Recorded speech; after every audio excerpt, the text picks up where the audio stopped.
अरे एनडीए तो पूरे तौर पे बिहार में भी इंटैक्ट है और देश भर में इंटैक्ट है। देखिए, उनका गठबंधन स्वार्थ के आधार पर बना है, कोई देश का हित नहीं है, जनता का हित नहीं है। ऐसे अब नीतीश जी बोल रहे हैं और नीतीश जी के लोग बोल रहे हैं कि विलम्ब होने से नुकसान हो रहा है, और लालू जी निश्चिंत होकर कह रहे हैं कि अभी जल्दीबाजी क्या है।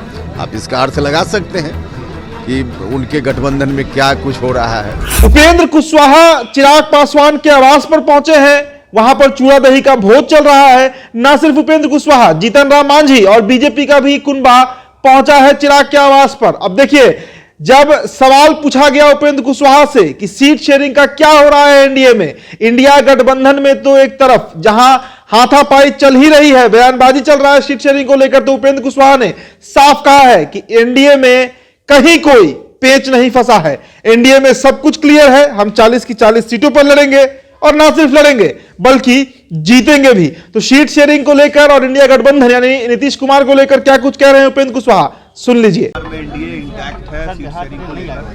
अरे एनडीए तो पूरे तौर पे बिहार में भी इंटैक्ट है और देश भर में इंटैक्ट है। सब कुछ यहाँ स्मूथली है और रहेगा, यहाँ कहाँ कोई कठिनाई, बिल्कुल ठीक है। और अभी क्या ठीक है, चुनाव जीतेंगे मजबूती से। बिहार में 40 सीट पे उसकी तैयारी हो चुकी है, और फिर से नरेंद्र मोदी जी भारत के प्रधानमंत्री बनेंगे। तो यहाँ तो सारी चीज़ें स्पष्ट हैं।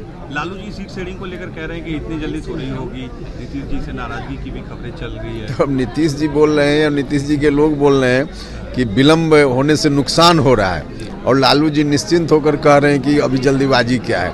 आप इसका अर्थ लगा सकते हैं कि उनके गठबंधन में क्या कुछ हो रहा है।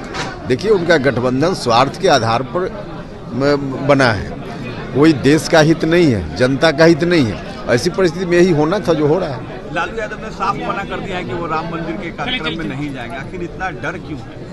अब इसका तो वही बता पाएंगे कि क्या है, लेकिन देखिए अब और लोग आ रहे हैं, अरे और लोग आ रहे हैं। तो एक तरफ जहां ये कयास लगाया जा रहा था कि उपेंद्र कुशवाहा हो, जीतन राम मांझी हो या पशुपति पारस हो, इनमें सीट शेयरिंग कैसे होगा, चिराग को कितनी सीटें मिलेंगी, उपेंद्र कुशवाहा ने साफ कर दिया है कि कहीं कोई पेच नहीं फंसा है, एनडीए में सब कुछ पहले से तय हो चुका है, हमारी रणनीति तय है, चुनाव का एजेंडा तय है, प्रधानमंत्री का चेहरा तय है। इसलिए 40 की 40 सीटों पर हम ताल ठोकेंगे, चुनाव लड़ेंगे, चुनाव जीतेंगे भी।